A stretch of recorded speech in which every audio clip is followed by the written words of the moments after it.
Ayece. Razı ol komşu. Araz bergiğini vermeyecek olup her hili bakana tapyan da. Ey ne hil uğru gidiyor komşu. Ben verdim demim sağlap yatayım la o görüyor ha. Sen orada başucunda oturup algıyı sağlayak. Ne dereceleri yettik o sen ırzap. Ne dereceleri yettik sen adam. Kaytana yağmısı. Demme sana yatayım yanım ol. Diz ağırdan ölülme ama o. Yöneden bergiğini vermeyecek olup angri kaçkışacak olayım. Ansabam gerektir o komşu, ansabam gerektir. Her gerek bir bakana tapyana. Geçen elek gelemdi.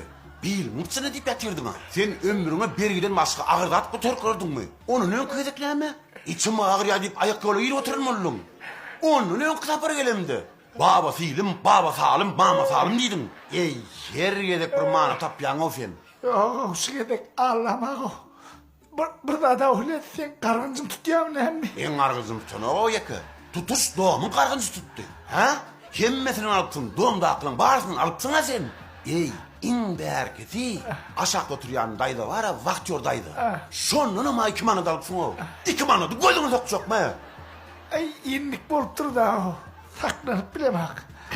Bir köpük de. Dama köl olur diyem Türkmen. On akıl iş şeyleri değişti o. Sen yani belki darları değişti değil ol. Öyle de aman can. Nereden senin kardal ayıptırına? Verecek o şu pulunu. Şimdi işağırda mırgutluğun ne deyip orada ön makam stoprası yapacak pulunu. Antil kömek çağırmadın mı? Çağırdım. Gelecek dediler. Hemçin. Bergisini versin yani. Men oları ne vereyim Maro? Kaçın orada plortturma men o. Bir sorulardan alamak gördüm. Çınını aytyan mı? O yat. Oyun ettim lan. Şey diyor yürü. Ne Kap akıllıya geldiler öğütün. Huda şükür. Oy Allah can ödüm kuvat. İnni kalın ömrüm. Yaramak deyip oynayacak ya.